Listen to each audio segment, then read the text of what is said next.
Score more with the college-branded Venmo debit card and earn up to 5% cash back with Venmo Stash. Got paid back? With the Venmo debit card, you can instantly access your balance and spend on what you want, like game day snacks, gear, tickets, and more. The more you do, the more cash back you can earn. Plus, there's no monthly fee or minimum balance. Sign up now at Venmo.com/collegecard. The Venmo MasterCard is issued by the Bancorp Bank N.A. Select schools available. Venmo Stash terms and exclusions apply at venmo.me/stash terms. Max $100 cash back per month. So good, so good, so good. New spring arrivals are at Nordstrom Rack stores now. Get ready to save big with up to 60% off Rag & Bone, Marc Jacobs, Free People, and more. How did I not know Rack has Adidas? Because there's always something new. Join the Nordy Club to unlock exclusive discounts, shop new arrivals first, and more. Plus, buy online and pick up at your favorite Rack store for free. Great brands, great prices. That's why you Rack.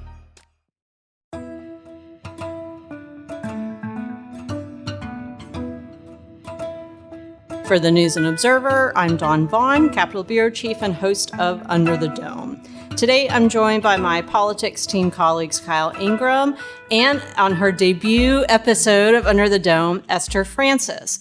Esther is our new politics team reporter, incoming member of the press corps, covering the General Assembly with us, and her beats are focusing on lobbying and public safety, among other things. So, Esther, we're really excited to have you on. Thank you so much. So glad to be here. So we are going to talk about the primary race that will never end. Berger Page, Senate Leader Phil Berger, Rockingham County Sheriff Sam Page. This is their Republican primary that is now in additional recount territory.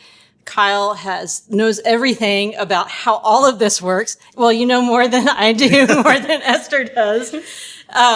And Esther has been writing about how county Republicans are weighing in on this, not Rockingham or Guilford, which is their district. I'm going to start with Kyle. So we're recording this on Monday, March 23rd. If you're listening to this on Tuesday, there's already some things going on at the Board of Elections, the Rockingham, Guilford, and then on Wednesday, the State Board of Elections. So what's happening as people are listening to this? Where are we in the recount? So this week we're entering a new phase of the recount.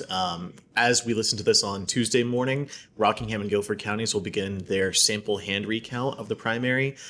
This happens when they examine by hand 3% of precincts and early voting sites in the race to make sure that there weren't any discrepancies. So they'll be going through those. On Monday, the State Board of Elections randomly selected which precincts that they'll be examining. When they do that, they report the totals, and if there are significant discrepancies between the totals in the sample hand-eye recount and the official vote count, then a full hand-to-eye recount of the entire district can be ordered. How did they pick those? You said they picked it randomly. How? So there was a stream they were showing to the public where a member of the State Board of Elections staff literally put out a series of paper plates, each of which had a 10-sided dice on it. No. And he rolled the dice onto each plate, and that helps select the precincts and early voting sites. Have they done that before? They always have actually very interesting methods for randomizing these sorts of things. So in 2024, they have to determine the ballot order for the presidential race and, well, for all the races. But they used a bingo machine to do that. So they roll the bingo machine, and the bingo machine has a ball for each letter of the alphabet. And whichever letter comes out first is the letter they start with alphabetically on the ballot. And then they flip a coin to determine if they go backwards or forwards in the alphabet from there. I feel like I remember the bingo machine. And wasn't there like this weird robot thing used during redistricting several years ago? That may have been before you were on the team, but listeners definitely know. It was like just so wild. So do you know who came up with the dice and the paper plates? No idea. Okay. Idea. It's apocrypha. But, okay. But yes, so we've already done a full machine recount of the race last week, and that came up with the exact same result as before, which is that Page is leading by 23 votes. So what Berger wants and what he'll be hoping is that this sample hand recount shows significant discrepancies to the point where a full hand recount can be ordered. That is historically unlikely to show that many differences between a hand recount and a machine recount. What he also asked for, which has been sort of unusual, is that he is asking State Board of Elections to go ahead and do all of it by hand regardless of what the sample shows. And that's not really laid out in state law, but he's saying that the state board has the discretion to do that if they want to.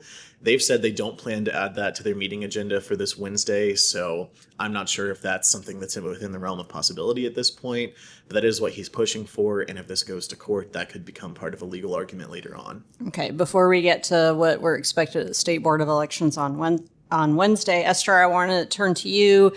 The Lee County Republican Party has something to say about this. So what's going on? Yes, on Saturday, the Lee County GOP's delegates voted unanimously at its convention to pass a resolution that would call for the removal of Larry Shaheen, who is the state GOP finance chairman. Shaheen is also the treasurer for a political action committee that contributed hundreds of thousands of dollars to specifically support Berger and to oppose Page. And the Lee County GOP chairman, Jim Womack, said Shaheen's dual roles are a conflict of interest. Mm-hmm. So you talked to Shaheen. What does he have to say about this? Shaheen said his role in the state GOP is really to help the finance director with fundraising and bringing in donors. And Shaheen has added that he never had access to donor records or histories, which Womack has accused him of using to leverage. So this is, I guess, an example of sometimes the county GOPs will pass things where they're mad at somebody or something or other. Sometimes it has to do with maybe sort of interpersonal drama within a party. Do you think any of that is going on? Absolutely. And Womack also seemed confident that other county Republican parties will be taking this measure up. Some have already had their conventions, but can still pass it through executive committee. So he is expecting other counties to follow suit.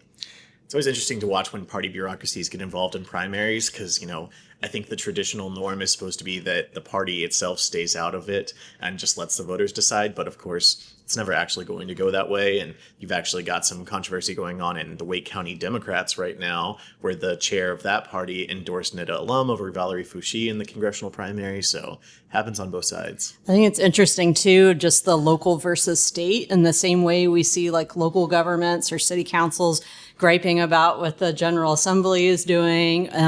And there's a little bit of that, with the political parties, too. So we'll see where that goes. Okay, let's talk about Wednesday now. So State Board of Elections, we probably said on a past podcast that we'll know the results of Berger Page by Wednesday, but we won't. So Kyle, tell us why not. Wednesday is the meeting of the State Board of Elections to canvass the results of the primary. So every time there's an election, there's a canvass process where essentially they just get together and certify the results. But because there are all these outstanding issues in the Berger Page primary, we haven't talked about it yet, but there are also election protests that Berger filed against the results.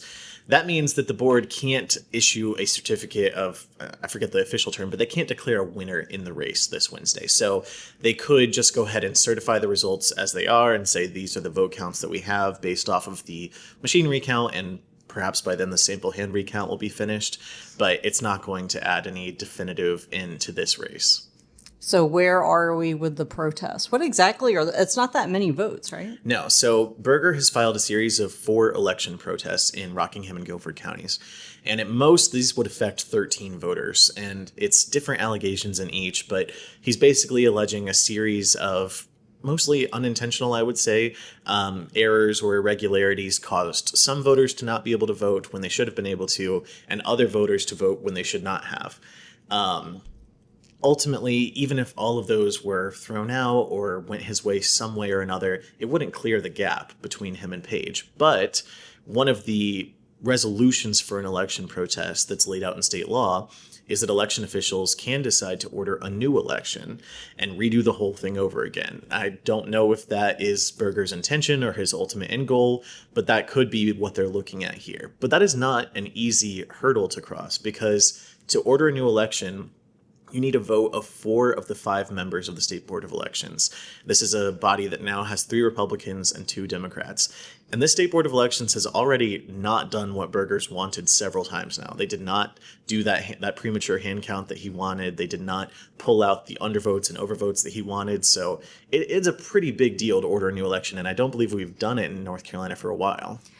This is really interesting. I feel like that it's like Berger versus, at least in this circumstance, the State Board of Elections, because right after the result of that, a lot of the anti-Berger camp, would say like, oh, well, I'm sure he's going to influence this, but they're not actually doing what he's asked them. At this point, no. And they've said, they haven't obviously said anything like, I don't know. They've just said we're letting the normal process play out at this point, which is what's been happening. This is how it's laid out in state law, and it's gone according to that. So what is our timeline now?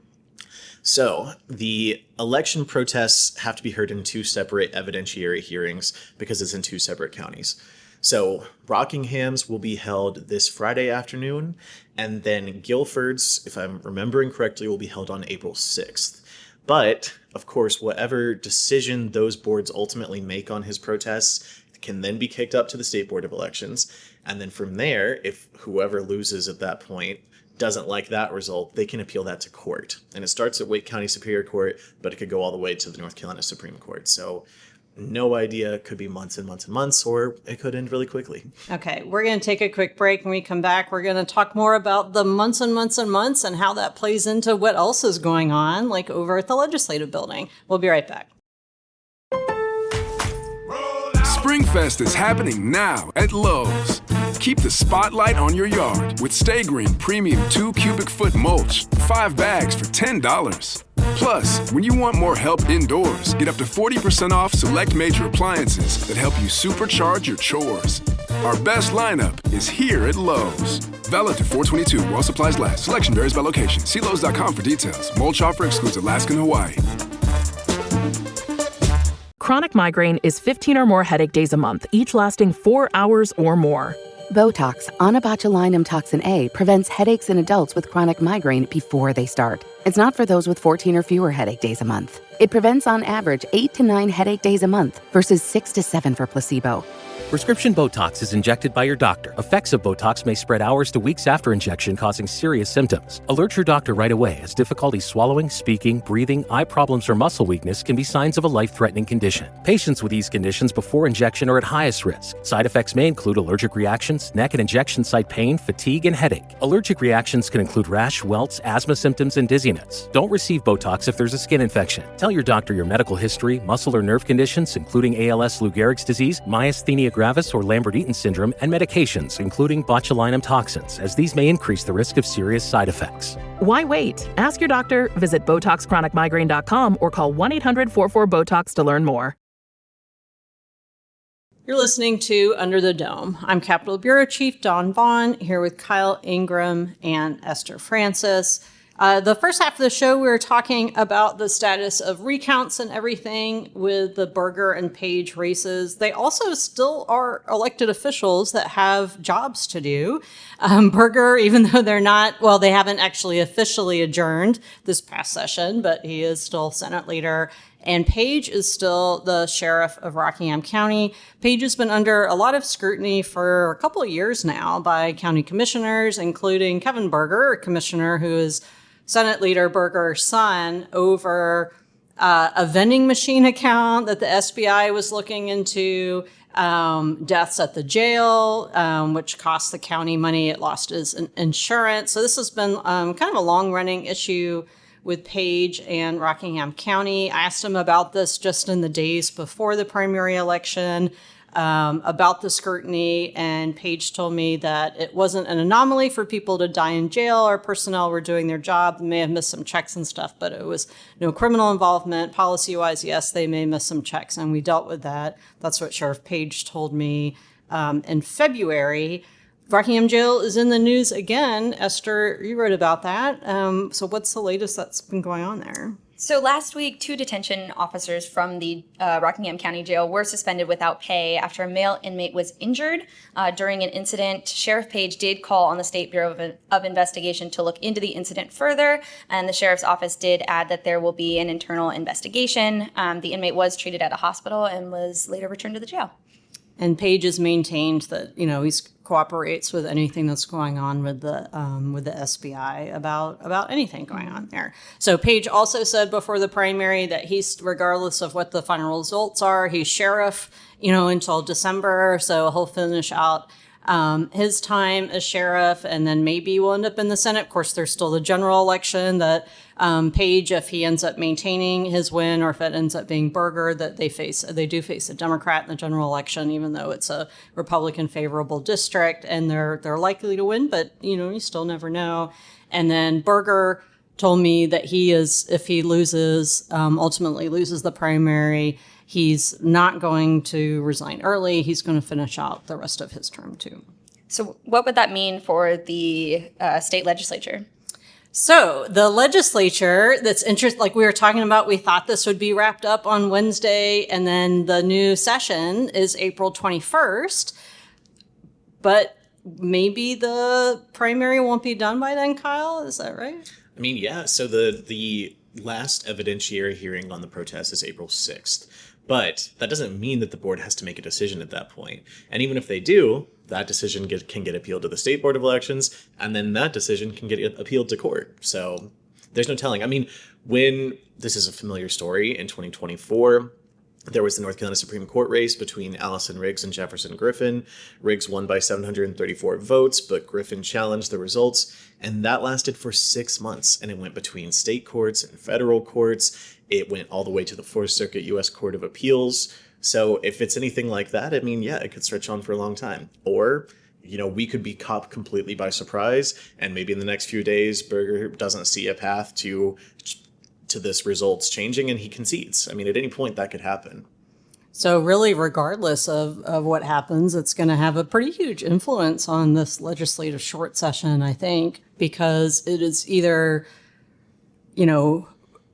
Berger is maybe ultimately, wins the primary, and like, what is he, going to do now, the second year of the biennium with the legislature? Or if he loses, then what does this mean for how he wants to shape this last year or less than a year now in office? Because he's been in such a powerful position for so long and really shaped North Carolina politics in all corners of the state, through influence, legislation, everything else. And what does this mean for his relationship with his House counterpart, Republican House Speaker Destin Hall, who just this is Hall's first term as Speaker, not first term in the House, and former Speaker Tim Moore, who's the longest serving House Speaker in history, is now in Congress. So people's political futures aren't, again, I think I've quoted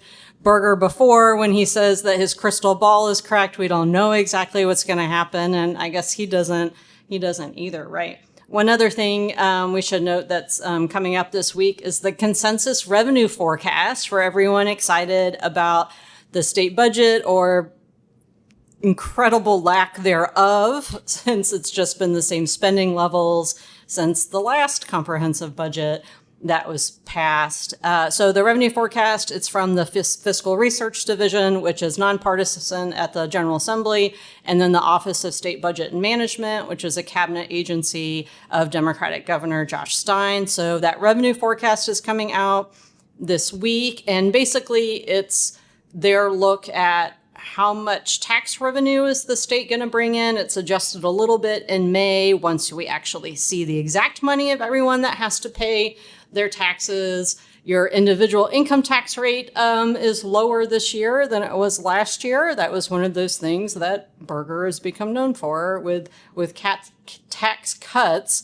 But the budget fight this year is still over these future tax cut revenue triggers, which I don't think the tax fight is going away at all. So that's something else we'll be covering extensively this year. Are there anything else that you are both watching this week I need to mention before we move on to Headliner? Just whatever happens with Berger Page. And then, the canvas is the main thing at Wednesday's State Board of Elections meeting, but it's not the only thing on the agenda. They're also going to be talking about a settlement in a voting lawsuit, so we'll see what comes out of that as well. Okay, all right, let's move on to our picks for Headliner of the Week. Kyle, I'll start with you. What's your headliner? Well, it's been beautiful weather despite the pollen, and I was celebrating my birthday with some friends this weekend. We went to Lake Johnson Park, and it's just such a beautiful place to be right now. Really nice experience. All right, let's stick with that nature theme and outdoors. Esther, what's your pick for Headliner of the Week? Yeah, so being new to the area, still checking things off the list. And this weekend it was Dix Park. The weather was beautiful on Sunday. Really don't mind the heat so much. And got to see some lovely troll sculptures. So really good fun there. Dix Park is very cool. Mine is not about outside. Mine's about inside and basketball. My brackets are total trash. We're almost immediately. There's a potential comeback, but I'm definitely not winning anything. As we were recording this at about noon on Monday, the future of UNC men's basketball coach Hubert Davis hangs in the balance because things were pretty rough for UNC. This tournament and the last tournament, and just kind of things overall. This is my chance to mention once again that Hubert Davis went to my high school.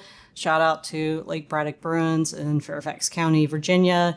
Davis has done a lot of great things for UNC, taken a lot of criticism lately. So whatever happens, maybe something by the time people are listening to this, hang in there, Hubert. Whatever your future is, sports and politics, it's a wild ride.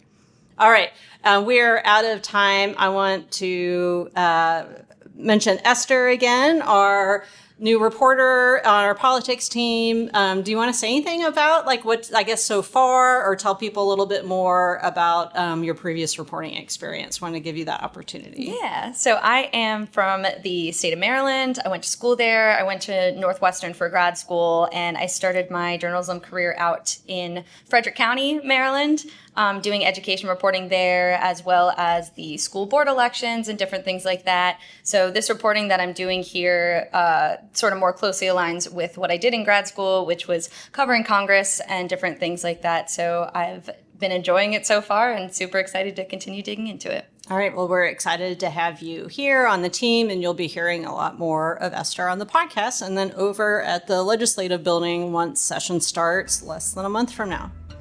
All right, for the News and Observer, I'm Dawn Vaughan with Esther Francis, Kyle Ingram, and producer Kevin Keister. Thank you for listening, and we'll talk to you next time. For more from our politics team, subscribe to the News and Observer at newsobserver.com/subscribe. Follow us on Twitter at Under the Dome and NC Insider, and sign up for our weekly political newsletter, also called Under the Dome, at newsobserver.com/newsletters. Thanks for listening.